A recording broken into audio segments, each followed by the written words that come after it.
Good morning, good afternoon, and good evening, and also a very warm welcome to you from Evident Asia Pacific and Evident NDT team. My name is François Combe-Beaupré, and I'm the General Manager for the NDT business in Asia Pacific at Evident. And today I have the honor to be moderating this session. First, some quick reminders before we begin. So the audience microphones will be muted by default. And if you have any questions, please post it under the questions panel. Please also note that the session will be recorded and published on our website. So in this webinar, we will do a deep dive into the basics of the two latest ultrasonic techniques on board Evident's Omniscan X3 64. So first, total focusing method, or TFM, and second, phase coherence imaging, or PCI. So both techniques are significant, offer significant benefits for inspection purposes. So TFM has gained popularity primarily due to its focusing abilities and also its effectiveness in challenging application. PCI, being an amplitude-free technique, provides unprecedented clarity and sensitivity to small defects that were previously very hard to find in size. So now I have the pleasure of introducing part of my team and also the speakers for today's session. So we have with us Prashant Gedam, who is a product manager for APAC NDT business at Evident. Prashant holds a master's degree in metallurgical engineering and has been in the NDT industry for over 7 years now.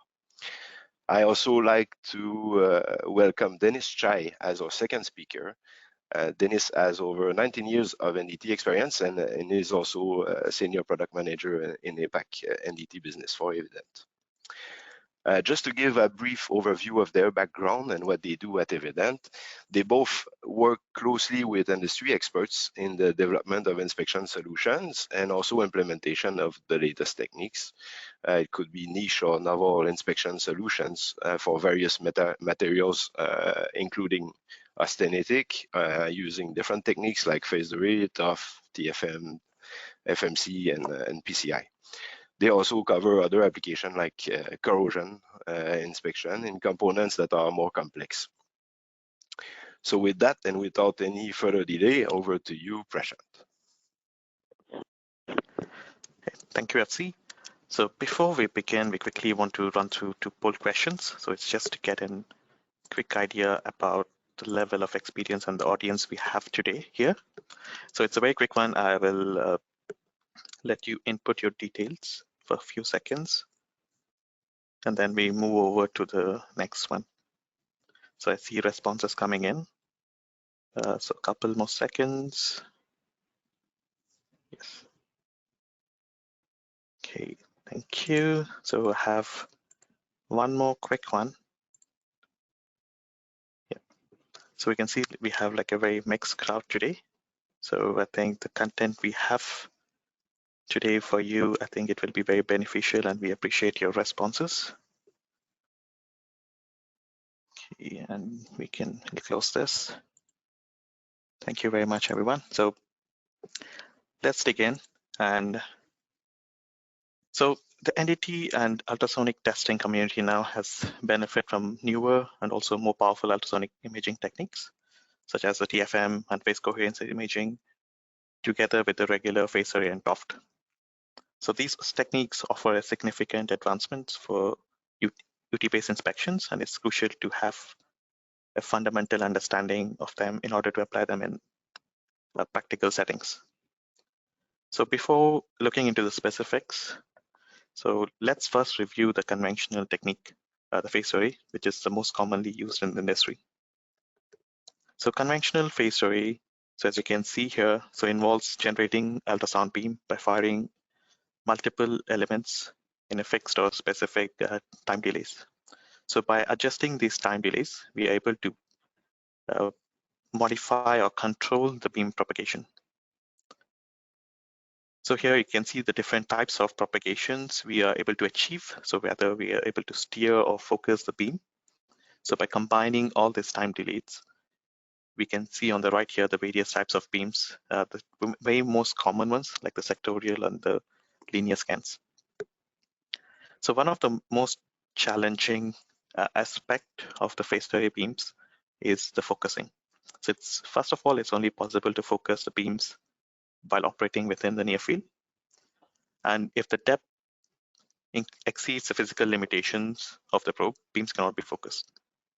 So in phased array, as you can see here, so depending on the aperture and the frequency, the focal point and the depth of field is defined. And when using phased array, we can only set, or we can focus the beam only at a defined plane. So either the true depth, half path, projection, or in a focal plane. So as you can see in the images over here. So now let's take a look at the new acquisition strategy, the full matrix capture, which allows us these advanced processing like the TFM and PCI. So simply put, full matrix capture FMC is an acquisition strategy that allows gathering of a large amount of ultrasound data using a single phased array probe. So this is done by transmitting and receiving every individual element in the probe.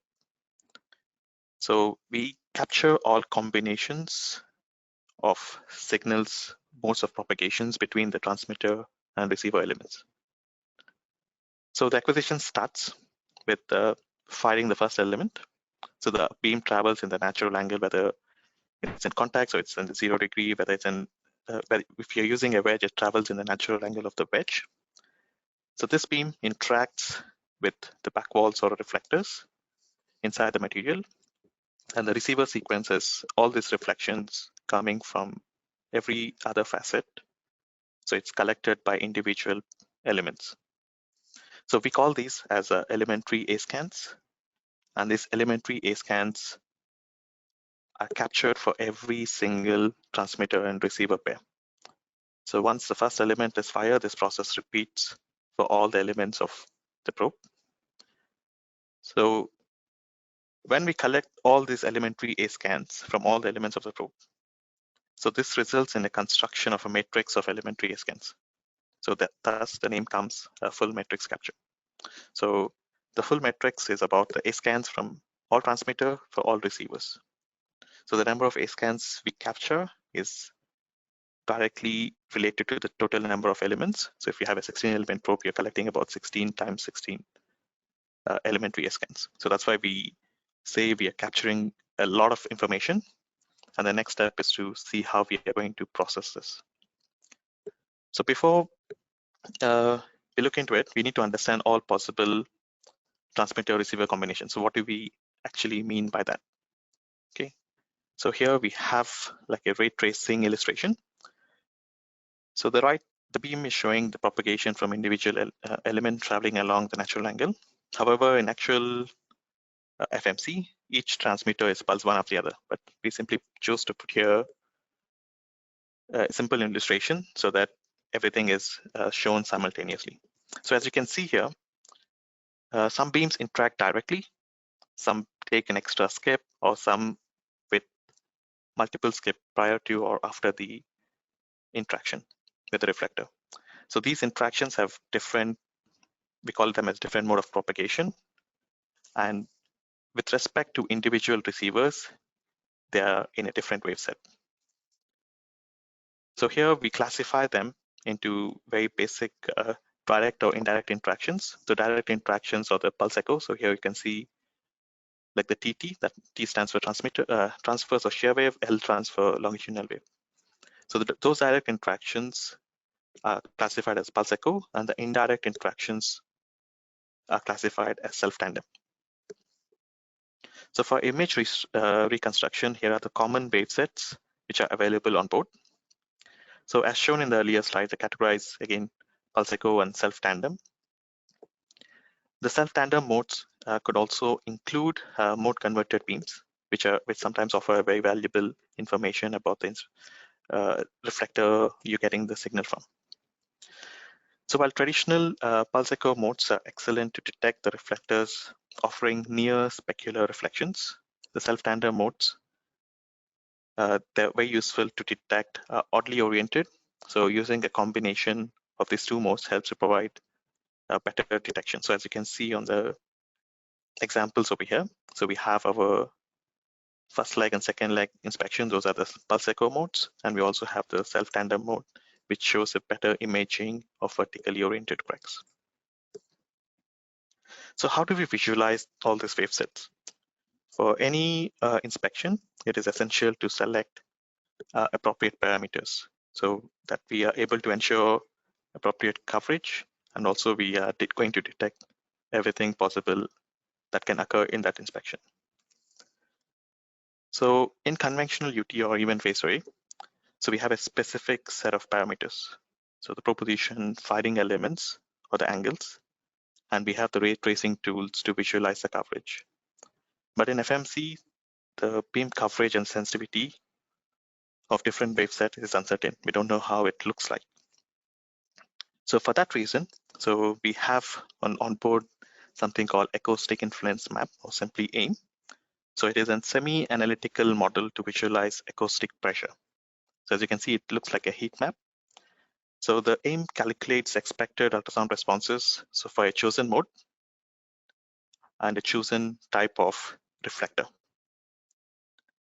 So AIM can be simulated for two types, like the spherical or planar, and also when you are in a planar configuration, you can also define the orientation of the defined or expected defects. Okay, so this map represents basically the acoustic pressure and is color coded based on the intensity. So obviously the red is the maximum.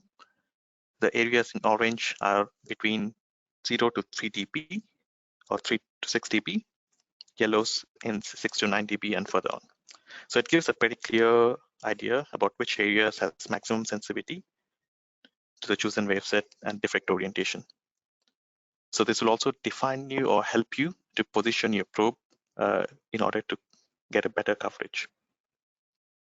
So here is a very quick example. So we have a 32 mm thick weld with a file 64 probe. So different modes of propagation you can visualize here. We have the 2T, we have the 4T, the pulse echo modes. We also have the 3T and the 5T, which are the self-tandem modes. So however, you may realize in this, the coverage doesn't seem to be adequate, because here we held all the probes at a fixed offset. But by adjusting the offset, let's say if I move these two a little bit further in, and when I drag the position for these two a little bit outside, I'll get more coverage or make more significant increase in the coverage. So this is one of the unmatched advantage AIM provides. So it helps to understand how the coverage is, how we're going to detect, where we're going to detect, where are the blind spots, or what additional we need to do. To summarize all this advantages what AIM provides, it is used to generally like optimize the whole entire inspection. So starting from comparing your probes, so you can see whether the probe you have is suitable, provide you suitable sensitivity and enough coverage, or when you have an expected defect, you can choose what is the right wave set for the detection. And also, as we've seen in the early example, it helps in the positioning and also defining the number of scans.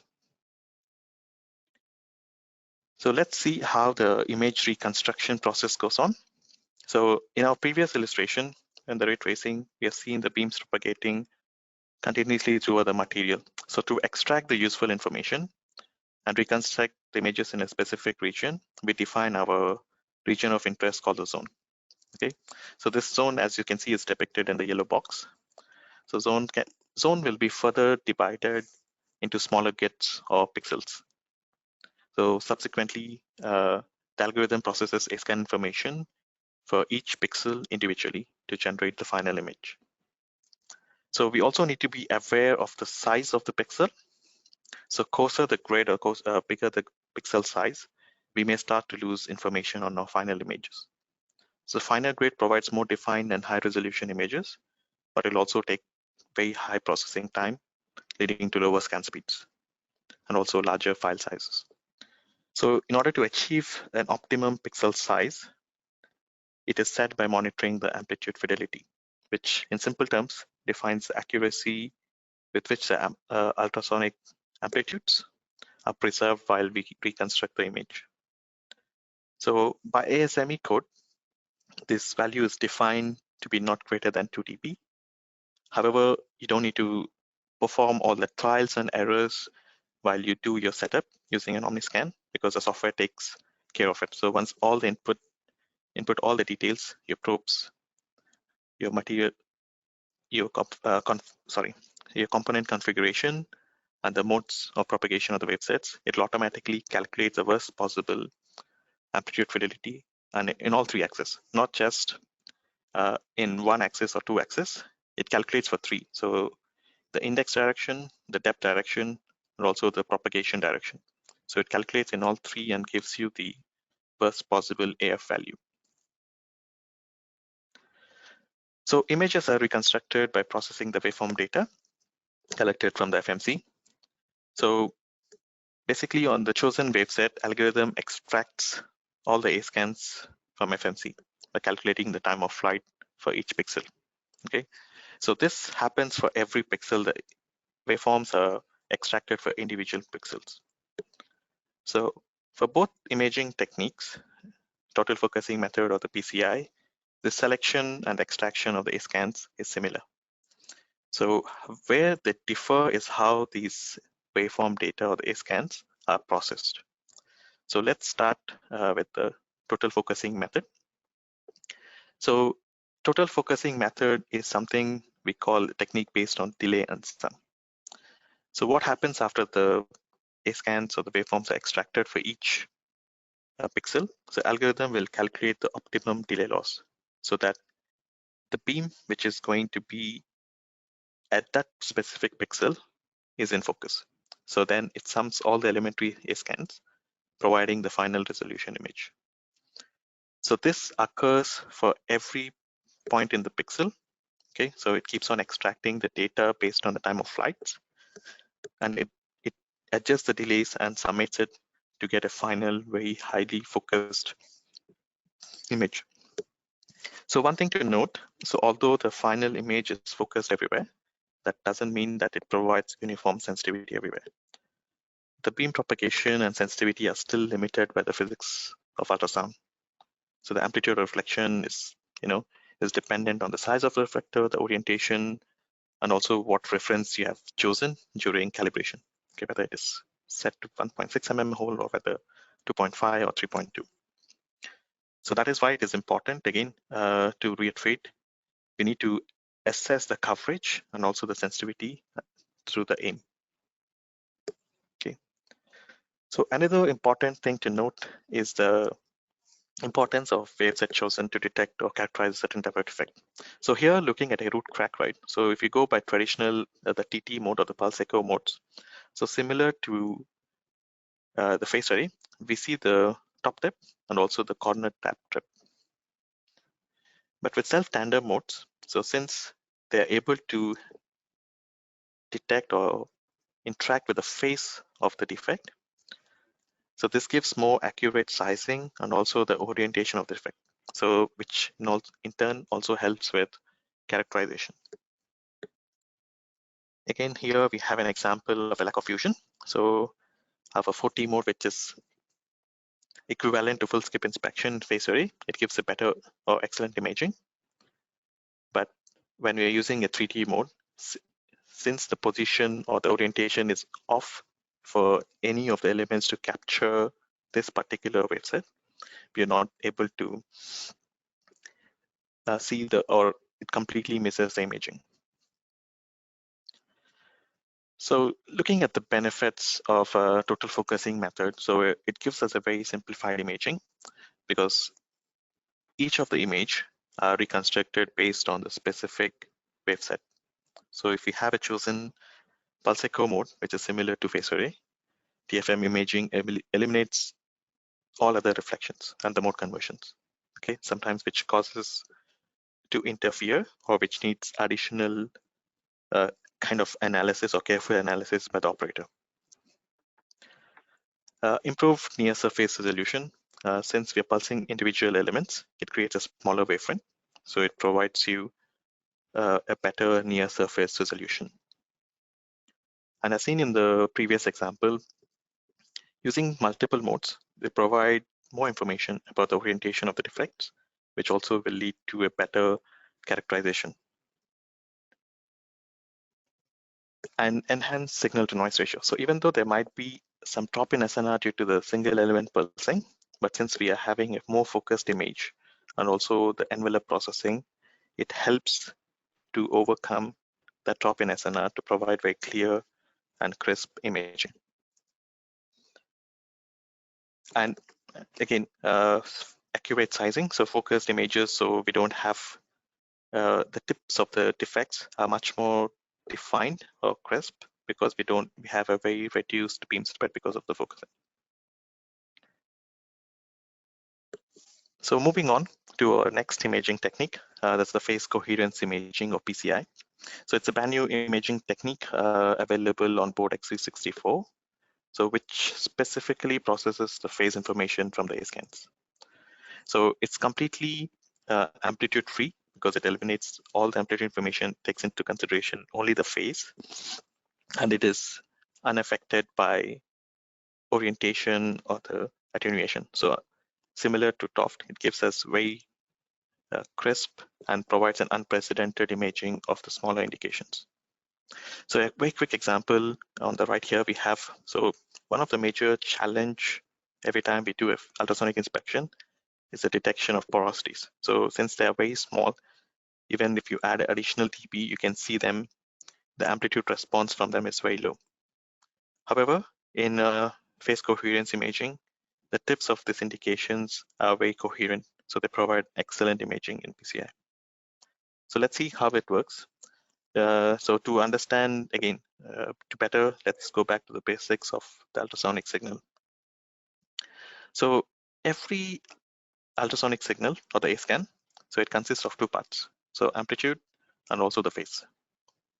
So and most often for the inspection, we only focus on this amplitude response per time or distance. So similarly, even in phased array, as we fully rectify the beam and the phase of the signal is not accounted for.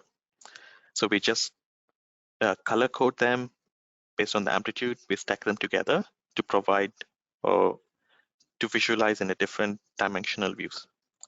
But still, we are analyzing the data based on the signal amplitude. So when it comes to TOFT, although it is amplitude information is not crucial, so we set the reference to identify the diffracted signals, and we only use the phase information of the unrectified signal for the cursor positioning while you're doing sizing. Again, we've seen earlier, so for the TFM, even the advanced algorithms, so they use amplitude information. So they take the information, the delay and sum to provide this focused imaging. So PCI works by completely eliminating the amplitude information. So they take into consideration only the phases for all the elementary A scans, and they normalize to a unit of 1. Then they look for coherent phases using statistical analysis.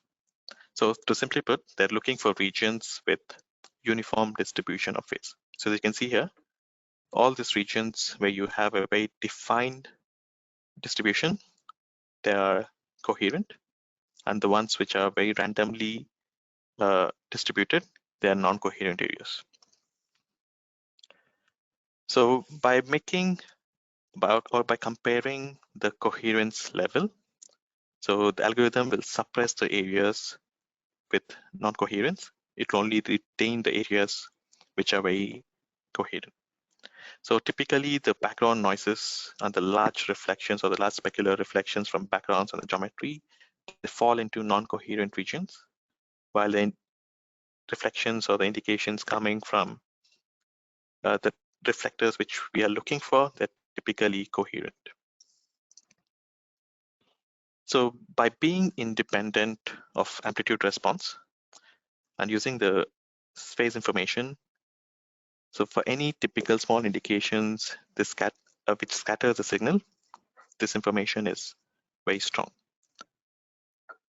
So, and also in amplitude-based techniques, the size of the defect is proportional to the amplitude response. So when we look only at the phase information, if it's a small defect or large defect, the value of phase doesn't change between plus minus 180. So it's always bounded in between that range. So by analyzing that, even for small indications, we get a better imaging. Also, it also works very good in highly attenuative materials, because while we perform the statistical analysis, the attenuative materials generates a higher background noise, so which are highly incoherent. So they provide a superior contrast. And again, phase information is available for both reflections and also tip diffractions. So we are able to see a very definitive shape of the indications. So it's much closer to the reality. And again, a few variable switches. So since we don't use any amplitude, so there is no need of setting any reference. So we don't base our results based on a particular reflector size, as in the regular ultrasound and phase array methods. And it's a very, very simple setup to provide live imaging. So there are no calibrations, but need to remember it still respects the basic physics of ultrasound. So again, you need to have acoustic pressure in the particular region in order to get the reflections and also the phase information. So again, AIM comes in handy to assess the appropriate acoustic propagation. So a few more comparisons here. So the tips of the defect. So here we have a lack of fusion, but if you look closer, so there's a small tip which usually is not detected very good because amplitude response is very less. So even in TFM, you can see the larger portion of the defect has a very high amplitude, but the top tip, which is very, very small, even at a increased dB. But in PCI, it overcomes its limitation because no matter what is the size of it, they both have phase information. By analyzing that information, it is able to image the entire or the both facets of the defect very clearly. Similarly, if you're looking at a root indication, so here we have like a root crack. So we have seen earlier, so we will see the top tip and we'll also see the corner trap indication, which is strong. And using 3T, we'll see the orientation of it. So in typical TFM, we need to use both 2T and 3T to visualize the tips and also to visualize orientation. But in PCI, with only the pulse echo modes, we are able to visualize all the tips and all the facets of the indication. So to conclude on the theoretical aspects, so for every NDT technique we are using, so whenever we perform an inspection, it is crucial to understand what are the strengths, weakness, what are the limiting factors, and also the best practices to extract the best results. So the TFM PCI, they provide a focused and imaging, giving you more accurate sizing. So you have enhanced characterization and resolution. But again, as we have seen, the total number of A scans we have to process is huge. So comparing to the typical or traditional methods, they're slow in acquisition, and also they generate a larger file size. So, and also signal to noise ratio, we've discussed earlier. So since we are firing single element, it might affect SNR, but there are practices or there are tools in which you can extract the best out of the imaging. So we know like there are a lot of parameters involved. So it's always try to get the best or optimized setup. So we get in terms of detection and also size and also the scanning, we get a better understanding and also better understanding of the acoustic limitations through AIM. So it does focus everywhere, but it does not have sensitivity everywhere because the beam cannot physically travel to certain regions when we are firing in a certain way. So understanding these limitations and applying them properly will help in getting best results. And also the current limitation factors is the codes, which are in very early stages. So as we learn more, as we test more in practical scenarios, we are able to find those limitations or find those best practices which will eventually be included into the codes.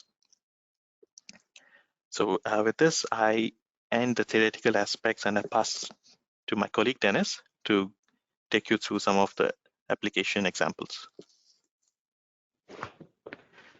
Thank you, Prashan. Okay, guys, so this would be the final section, and we're going to talk about the application examples. We have a few here that could be of interest to you guys.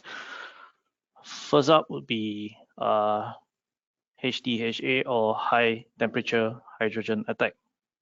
So as you can see over here, we have a scan. It's using the same probe on the same sample. On the left is the PCI, and on the right is the TFM. As you can see, for the PCI, you have way clearer and crisper images of the small indications over here near the back wall. And in fact, you don't see the back wall over here in this scan, because large noisy reflectors such as the back wall has weaker coherence, and based on the algorithm, it just does not image out. For TFM, we have low SNR. As you can see, we had to increase the gain by about 10 dB, in fact, to get a good amplitude on the defects over here. So typically, we see that when indications are close to back wall and the material is noisy, and this is really, really small, it can be a bit difficult to differentiate for amplitude-based techniques like this. Here is another example for HTHA. It's a different sample. As you can see, it's the same probe. We just toggle between the PCI and TFM mode on our Omniscan X3. As you can see over here, it's really noisy on the TFM. You could barely see the indications. You know there's something there. To make this signal pop up even more, you probably need to increase the gain. And if you do that, the image will be even more saturated. So with PCI, you can see that these indications are really, really clear, and you have good SNR.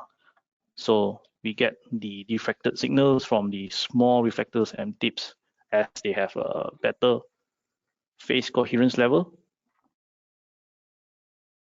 Next. Here is another example for stainless steel welds. Okay. Of course, we are using our A27. This is a TRL probe. And over here, you can see the difference between PCI and TFM again on the OD connected indication. So with TFM, I think this will be the same for phase array. You need to increase the gain quite significantly, and the image starts to get a little bit saturated. Whereas for PCI, the SNR is great. You can see over here. PCI actually works really good for coarse grain and highly attenuative materials. Here is another example, a real world example on a long ERW well. Okay, so we're able to get both indications on the PCI and TFM. But one of the things to note is that on the PCI, you could actually see the separation of the size and shape of the crack compared to TFM, which just shows you one single image like this. Again, this is because of the in PCI, we take the refraction as well as the diffraction signals. Okay, so next application example, we have a chrome carbide overlay, or CCO.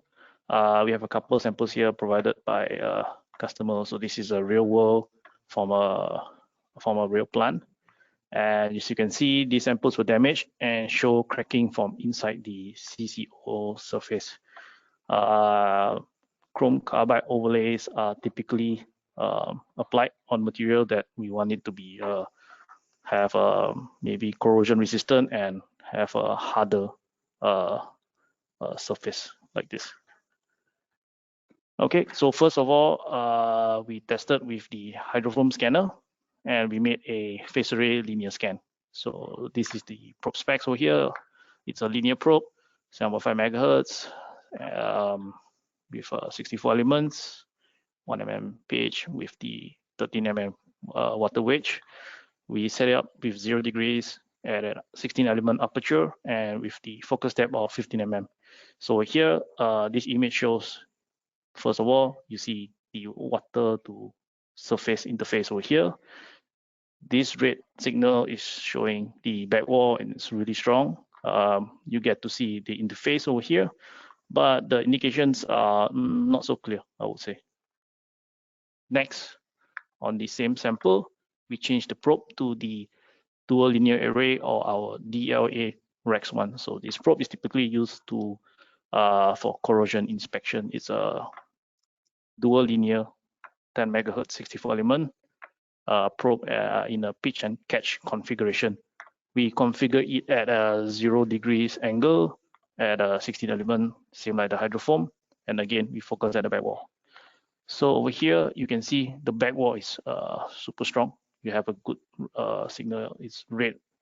You see the overlay and you start to see the indications over here. So these are cracking signals.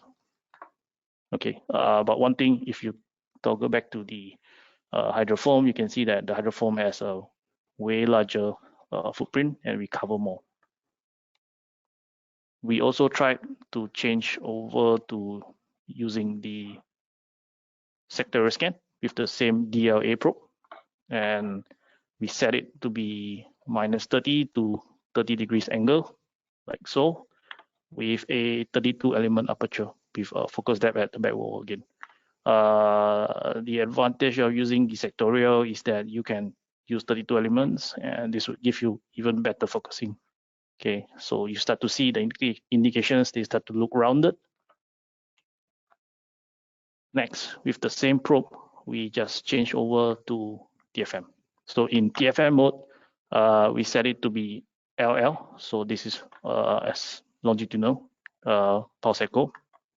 So we see the back wall really clear. And we start to see the indications as well over here, which are, and you can see the steps. Okay, so very fine details. So next we toggle over to PCI. So with PCI, with the same setup, you remove a lot of the noise and you just see the back wall, the overlay signal, as well as the step cracking and defect indication, like so. Okay, so next application sample would actually be the cladded pipe. So this cladded pipe sample is made of carbon steel and is cladded with stainless steel cladding, as well as the well material is also cladded. So we used our TRL dual matrix probe, the A27 4 megahertz 16 times 2 element matrix over here with a 55 degrees L wedge. So comparing the different methods on floor number 1. So as you can see over here, first of all, PCI, really clear.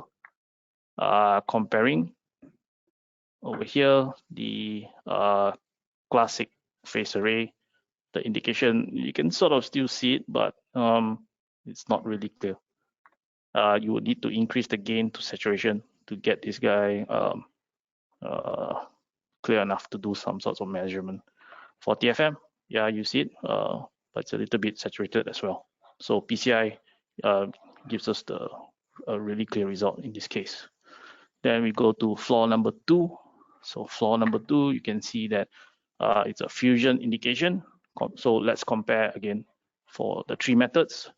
As you can see, for PCI compared to TFM or in phase array, we have the most details of this indication. Phase array, you see it, but it's already starting to be a bit too saturated from the multiple reflections and so on. For TFM, yeah, I can see the two tips over here, but you do miss a little bit of detail in the middle.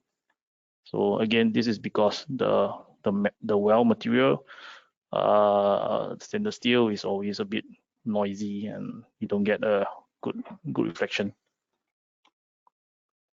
Okay, so that's it for my applications today and our presentation today. Thank you very much, Prashant and Dennis. I think it was an excellent presentation, and I think you did very well in explaining PCI and TFM techniques. And it's not a simple subject to depict so clearly. So thank you for both of you. It's still a short session to cover these complex subjects, so we would like to move into the Q&A session now. We already have several questions from you. Please keep posting your questions in the QA panel. Even if we don't have time, we will be able to look at the questions and get in touch with you after the event, after the webinar. So the first question we will pick is, what is the CO used for? So CO stands for chrome carbide overlay. Who wants to take this one? Dennis, please. Yeah. So CCO or chrome carbide overlay is an extra hard clad plate material with additives that gives an even higher abrasion resistance in high stress applications with moderate to low impact conditions, and also, if it's high corrosion, high oxidization, etc. So we pair together with carbon steel, which is not so heavy and has flexibility. So it's a good combination. Okay, thank you. Sounds clear. There's a lot of questions about the codes coming up. So let's start with, let's pick two out of it. Are there codes available for TFM and or PCI? So Prashant, on this one maybe. Yeah, so this is a big topic by itself, but anyways, so to be simple, so the codes exist. So as I mentioned during my presentation, these are still basing on ultrasound. So these PCI or TFM, they provide additional information or more advanced processing of the data. So you get better in terms of sizing, resolution, and also the characterization. So for TFM, so both ASME and ISO, they already have existing codes on how to utilize it or how to apply it. So, and coming to the acceptance criteria, as I mentioned again, these are, again, ultrasonic techniques. So whatever acceptance criteria for any particular reference, right, they still are valid. So, and for PCI, it's a newer technique. So as like in any newer technique, so it takes a couple of time, maybe sometimes years, where the subcommittees discuss on what should be the best practice that has to be put inside the codes. So that as we know, it is being done. So we can expect something in the future. But these are additional tools what you have now for in-service. So depending on the requirement, you can already start applying these and see the benefits, what you can get from them. Okay, thank you. And maybe along the same lines, around codes, this one is about certified operators. So do we need to be TFM PCI certified to use those two techniques? Yes, even that is being defined. So there's already existing the number of training requirements and also the prerequisites defined in SNTTC 1A. Okay, thank you. Next, can TFM or PCI be used for corrosion mapping? Maybe Dennis on this one. Yeah, same like any phase array technique. we are able to record and do further analysis for any TFM or PCI. Okay, so do we need, and thank you for this. Another question, do we need AIM to estimate sensitivity ROI for PCI? Yes, so again, as I mentioned, so at the TFM or PCI, there are algorithms to further process your data to get better information. But the ultrasound basic principles of the physics still apply. So we need to know whether we have enough acoustic pressure in a certain region while using a certain wave set in order to get any reflections back. So physically, if you cannot transmit an ultrasonic beam inside that material, you won't get any reflections even to process. So AIM applies for both TFM and PCI. Okay, actually we received many questions from the audience, so let's choose a few. Let me start with a simple one first.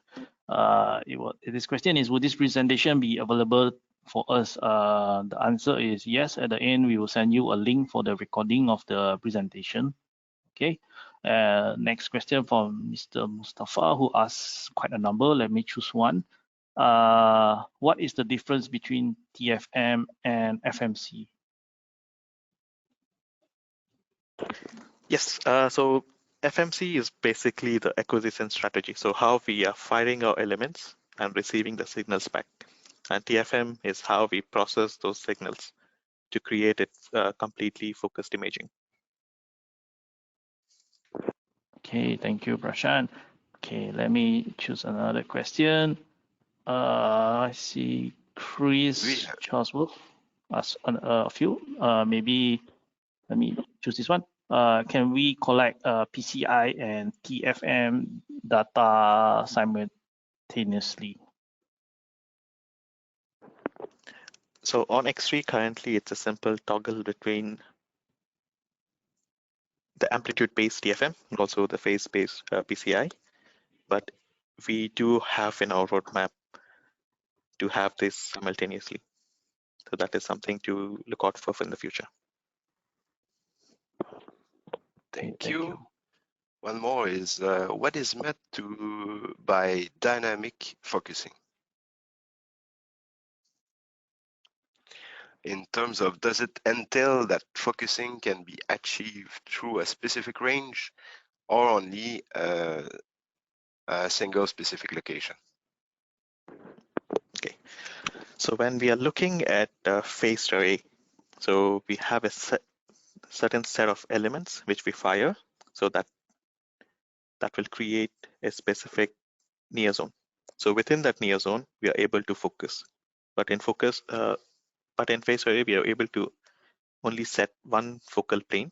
So whether it is in true depth, sound path, or projection. But in TFM, we adjust the beam delays so that every pixel in our selected region of interest is in focus. So that's the main difference between the conventional way of doing phased array and using TFM. So we try to focus everywhere. Thank you, Prashant. So one question that comes a lot in various forms is about composite material application. So what do you guys think about using TFM or PCI in composite?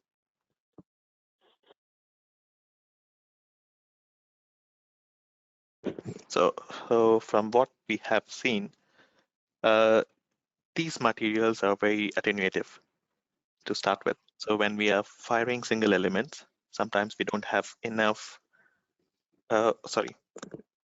we get a lot of scattering. And also these are very inhomogeneous and the velocity of the material changes as the beam travels. So TFM or PCI, they both are synthetic processing methods. So they're based on the inputs what we have provided. So the velocity value what we set, it defines the whole calculations of the time of flight. So these kind of materials where it is very attenuative, and also the changes in velocity is too much. Sometimes we may not get that better of a responses. But it's again subjective, so it depends on material to material. So the best way to go about it is to get a sample and test it out. Thank you.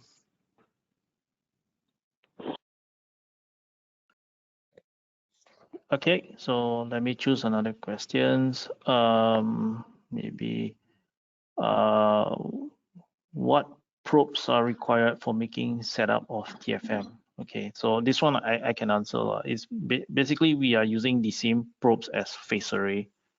And on the Omniscan X3, during the setup, you can, if you use AIM, you can toggle between different probes.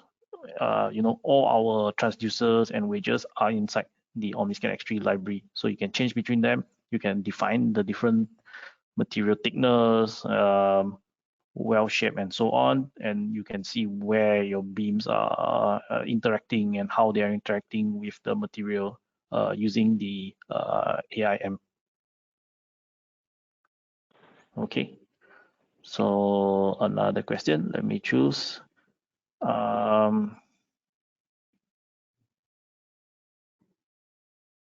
I have two actually, Dennis, Okay. if you would. So one is, can we use the technique to find the branch SCC or stress corrosion cracking in 5mm thick stainless steel plates? Crack depth might be 1mm only. The short answer is yes. The long answer is we need to test. But why we say that is because SEC and similar to all the damage mechanisms, they have a distinct signature. So we know the expected orientations already. So we are able to simulate that on AIM and choose the appropriate probe. And since your thickness is low, typically we go for higher frequencies. But again, since it's an austenitic material, we may need to choose lower frequency. So there are a few trial and errors you need to conduct before we conclude which is the best way to detect. But definitely it's possible to put a probe on the material and try to get some results. Okay, thank you, Prashant. One more is PCI as it is a non-amplitude base and without any calibrations, can we do the sizing still without having to calibrate? Yes. So the signals what we are taking, they're coming both from the reflections and also the tip diffractions. So in PCI, since the tip diffracts the beam in all directions, it generates a more coherent image. So those the tips of the indication are much more clear. So they give more accurate sizing. So we go by, so similar to TOF, how we do take the tips. So in PCI also, we will consider the tips of the indications. Okay, thank you, Prashant. One question that I've seen being asked a few times is can X3 32128 be used for PCI? So the answer is not possible. PCI is only available on our 64128 instrument.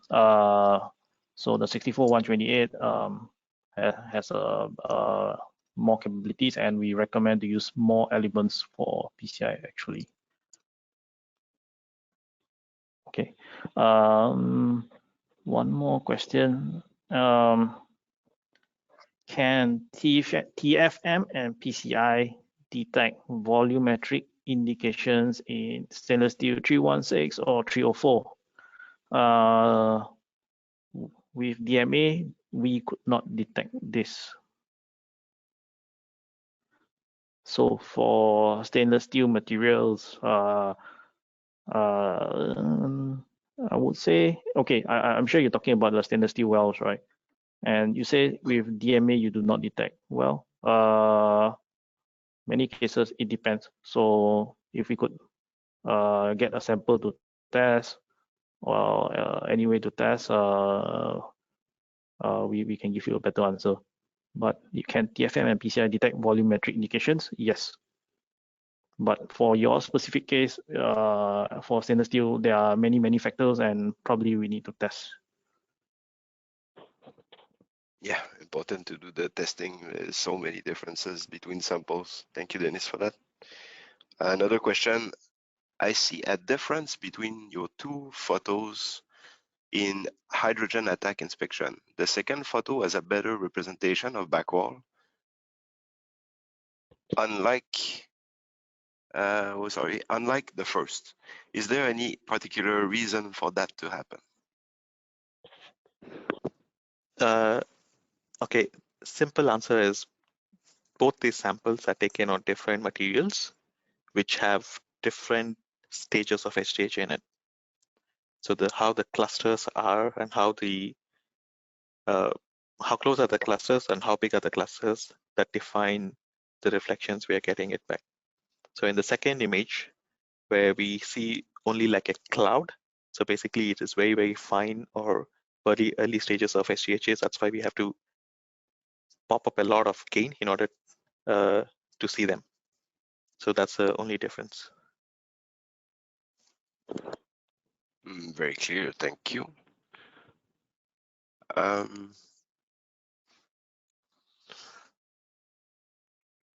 Okay, one question that comes a lot, and again, it's going to vary quite a bit on the samples, I guess, but what is the maximum thickness that can be inspected with sufficient scanning speed in TFM and PCI?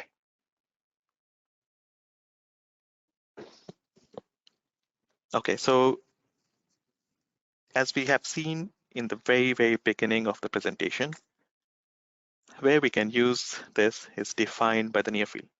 So the near field is defined by the size of your probe. So the number of elements, the pitch, the size of each element. So this defines how much near field we can get. But again, there are limitations in using more probes because you have more data. Like let's say if you're going for 64 element probes. So 64 times 64, that means you have over 4,000 A scans to process. So that obviously takes a very long time. But there are also few options inside the software which allows you to use to extract better speeds. So we have something called sparsity. So it defines which elements you're firing.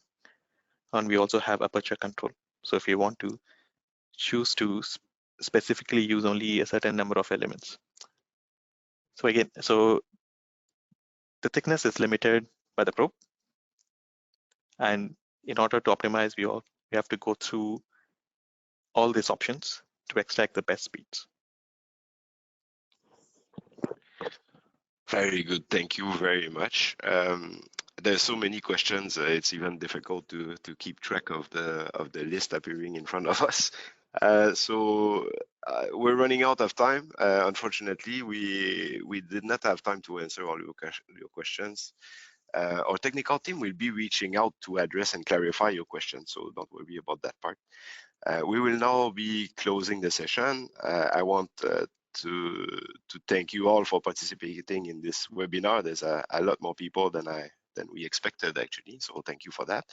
We also have some more upcoming webinars in the near future, and we shall keep you informed. If you have any further questions about PCI and TFM, please contact our evident representatives in your regions and or visit our website. There's a lot of good information up there, and there's also a contact us section. So thank you guys, thank you Dennis and Prashant, much appreciated, and for your effort and your time. You're definitely champions at what you do. So thank you, and that's the end of it. Bye-bye.